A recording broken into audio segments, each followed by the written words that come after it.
Oke, kembali lagi di channel saya. Makasih buat kalian yang sudah mengklik video ini. Kali ini Muhammad Sobari membongkar ya kesalahan atau keburukan Pak Anies, ya kan. Orang lain bisa ditipu tapi Muhammad Sobari tidak bisa. Kita lihat video lengkapnya bagaimana. Sebelum kita ke video, ya bantu subscribe dulu channel saya, belum subscribe. Tidak tunggu lama, kita ke videonya langsung. Let's go. Terima kasih banyak. Saya akan berbicara. Tadi itulah Aniesnya orang kampung Bayem. Itu Anies seperti itu. Itulah Aniesnya Bung Gaes. Anies seperti itu. Inilah Aniesnya Bung Ahmad Nur Hidayat. Aniesnya seperti itu. Dan kira-kira ada pula Aniesnya Bung Kodari. Adalah. Tapi saya punya Anies yang lain. Artinya Anies itu beda-beda masing-masing itu. Saya punya Anies yang lain lagi. Dan saya melibatkan penilaian saya sebagai orang di dunia akademik. Penilaian itu didasarkan pada apa yang ada dengan suatu kejujuran akademik. Saya tidak akan ngomong partai, tidak akan ngomong politik-politikan, karena dunia akademik itu juga politik. Nah begini, Anies itu anak buah saya. Anak buah saya. Ketika dia minta izin pada saya untuk pindah ke Paramadina, saya memberitahu, Paramadina bukan tempatmu. Bukan tempatmu, sama sekali tidak cocok. Karena nama Islam dan keislaman dan gerakan Islam di Paramadina itu tidak akan sama dengan konsepmu. Paramadina itu memiliki sendiri sesuatu konsep pergerakan. Tentu saja bau-baunya ada HMI. Tentu saja bau-baunya ada pergerakan-pergerakan. Nah, kau tidak. Jawabannya apa? Ya aku di sini buntut, karena dia anak buahku. Aku di sini buntut. Kalau di Paramadina, aku kepala. Itu anunya, supaya Anda semuanya menilai. Itu nafsu kekuasaan itu besar dalam statement itu. Itu nafsu kekuasaan, itu the will to power, itu ambisi. Apakah dosa? Ya kita tidak bisa mengatakan dosa dan tidak dosa. Saya hanya mengatakan itulah dia punya pribadi. Terus di Paramadina, apa yang terjadi di Paramadina? Itu rektor baru sudah terpilih. Tapi dianulir oleh yayasan. Yayasan itu ada di dalamnya kira-kira Sudirman Said. Kira-kira ada orang yang disebut pamannya Anies. Jadi ada Sudirman Said, ada orang yang disebut pamannya Anies, ada di situ kira-kira JK. Anies itu anak buah. Dalam arti tertentu anak buahnya JK macam gitulah. Kira-kira macam begitu. Apa yang terjadi di Paramadina? Dia tidak mengangkat Paramadina sebagai universitas yang makin maju. Tidak. Karena Anies juga dimarahi oleh Mbak Omi, istrinya Cak Nur almarhum. Kau tidak bisa begini, tidak boleh. Kau belum saatnya dan seterusnya. Tapi Anies tidak mendengar. Karena itu tadi, kalau aku mendengar Sobari, aku menjadi buntut. Aku tidak akan mendengar karena aku ingin menjadi kepala. Nah, kualitas dari ambisinya Sebagai kepala itu kualitas macam apa? Saya menjadi rektor, yang penting rektor. Yang penting rektor. Dia tidak pernah mengajar. Jadi orang yang punya gelar akademik dan menjadi rektor, itu jangan disebut sebagai akademisi. Jangan sama sekali. Akademisi itu orang yang mengajar, dosen yang meneliti, dosen yang gigih mengajarkan hasil-hasil penelitiannya dan hasil-hasil bacaannya. Rektor itu birokrat. Rektor itu birokrat. Yang penting punya gelar akademik. Ya kelarlah itu. Tapi apakah para Madinah yang tidak maju itu rumahnya Anies? Bukan. Anies bukan orang para Madinah, sama sekali tidak punya kultur para Madinah.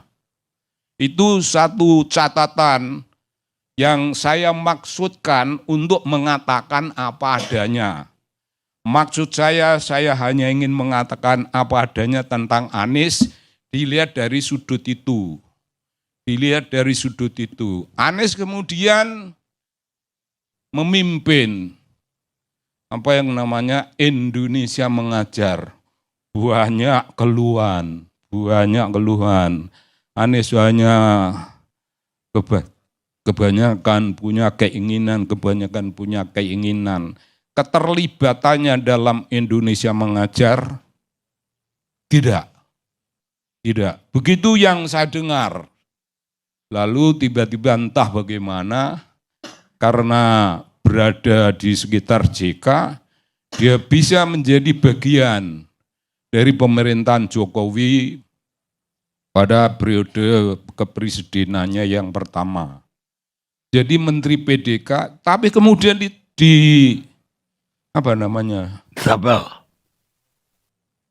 reshuffle itu namanya. Bukan dipecat. Reshuffle ya. Reshuffle itu pemecatan bukan. Pemecatan dalam rumusan yang halus. Pecat. Enggak tepat pada waktunya, tidak pada tempatnya, diganti. Sakit hati itu Anies itu. Sakit hati. Anies sangat sakit hati. Dan barangkali berjanji dalam hati entah apa yang mau tetapi pada masa itu ada namanya Prabowo yang mengakomodir. Tapi ada satu hal, kalau Anies itu ingin menjadi kepala, apalagi menjadi pemimpin levelnya tinggi, Anies itu tidak menggebrak. Anies itu tipologinya datar saja. Diserang aja dia cuma seringas-seringis. Tidak pernah ketika diserang itu, kau salah mengatakan tentang aku begini-begini. Tidak pernah ada. Dia nyeringas-nyeringis dan ingin menunjukkan jiwa besar. Tidak berhasil. Bung, saya menilai pembicaraan itu harus didasarkan pada apa yang objektif. Pembicaraan itu harus terdiri dari paparan-paparan akademik, objektivitas, tapi di atas objektivitas itu kita tidak pernah hanya berdiri pada objektivitas. At the end kita harus membuat satu penilaian. Anies kalau menjadi pemimpin, ya pemimpinnya datar, senyum, kiri kanan senyum. Dia tidak punya watak menggebrak. Dan dia mengatakan ingin menjadi tokoh perubahan. Ya nanti dulu. Bagi orang antropologi seperti saya, jangan ditipu. Saya mengerti. Perubahan itu adalah kodrat alam. Malam ini begini, malam besok tidak begini, itu sudah otomatis perubahan. Anies harus punya titik fokus. Perubahanmu dalam politik Indonesia itu apa? Katakan, dia tidak pernah mengatakan. Ya, karena dia nggak bisa mau mengatakan apa. Politik Indonesia ini yang belak-belakan seperti ini, relasi-relasi antar partai yang begini, yang terang benderang seperti ini, mesti ada perubahan. Ya perubahannya itu apa? Fokusmu itu di mana? Ada titik fokus.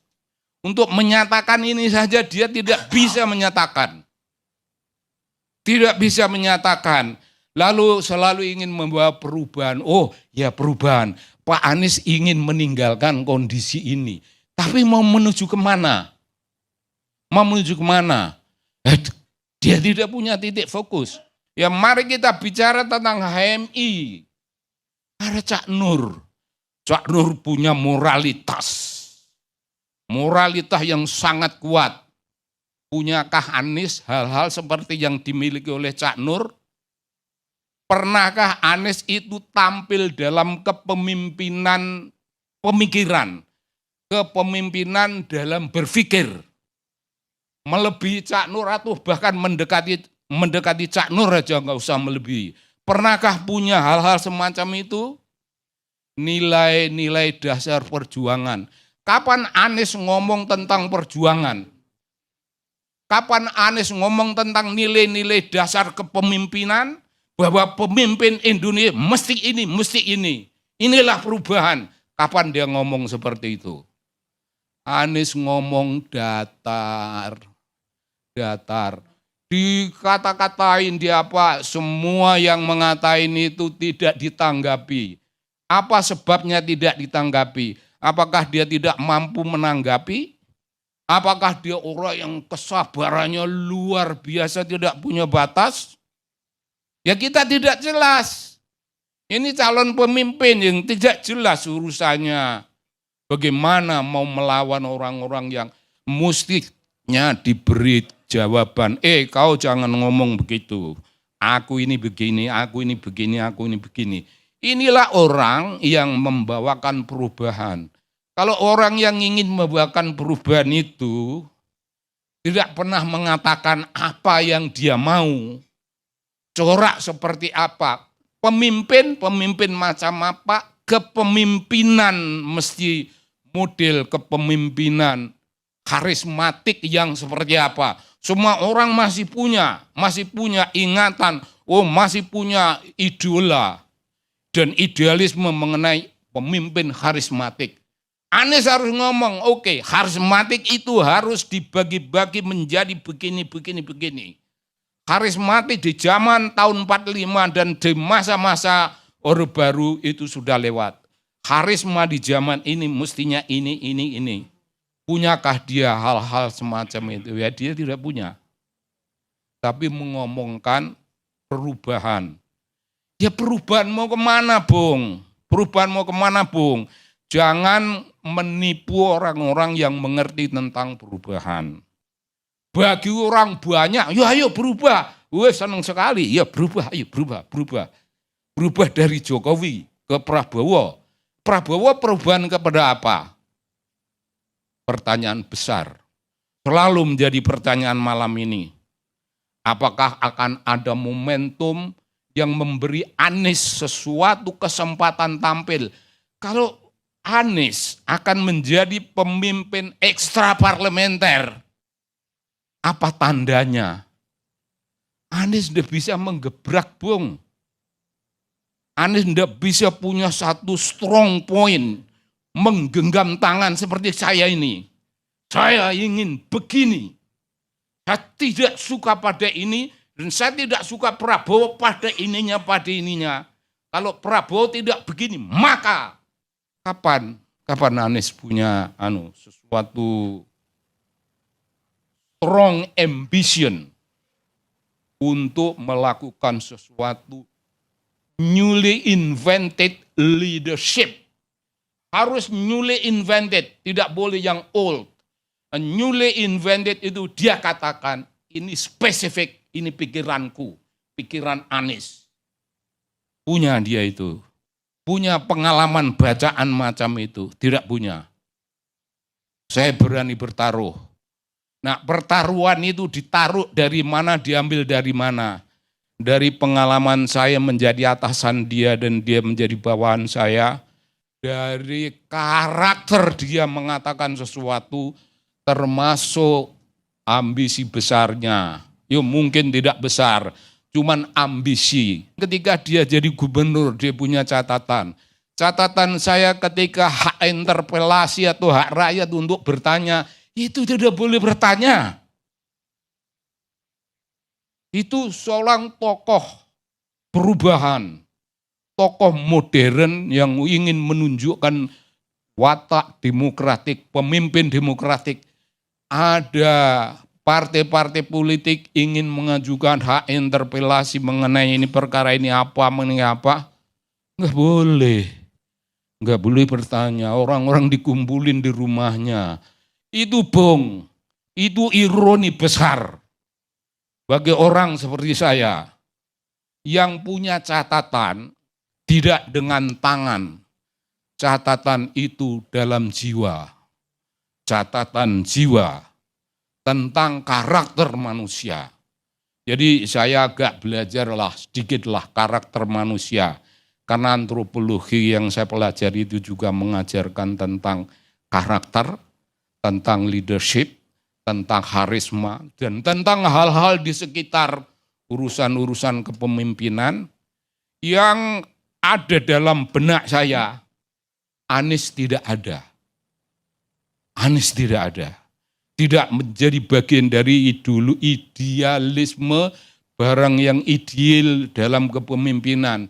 Tentu saja saya punya gambaran ideal tentang kepemimpinan modern yang sekarang ini mesti seperti apa, mesti apa.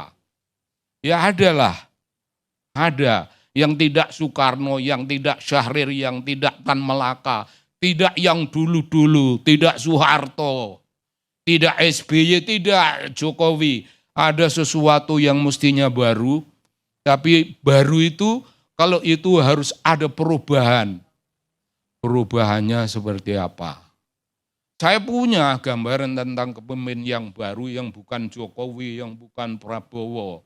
Ada sesuatu yang ada dalam jiwa, ada dalam imajinasi kita tentang politik. Tapi kalau Anies punya yang semacam itu dan ingin menggambarkan sebuah perubahan, itu hebat sekali. Tapi katakan perubahanmu itu perubahan seperti apa. Jangan hanya ngomong perubahan, semua orang bicara perubahan. Tapi pemimpin harus punya spesifik, strong point, dan the center pointmu itu ada di mana, dia tidak katakan. Ini catatan saya tentang Anies. Jadi kalau Anies hilang dalam politik, bagi saya tidak ada masalah, tidak ada yang hilang. Anies hilang dalam politik, Anies is forgotten, itu bagi saya ya sama saja, karena ada sesuatu yang kena angin yang kencang, dan angin kencang itu membawa dia hilang. Bagi saya tidak ada yang ditangisi. Oke, itu dia videonya. Gimana menurut kalian? Coba komen di bawah dan sampai bertemu di video saya selanjutnya. Buah.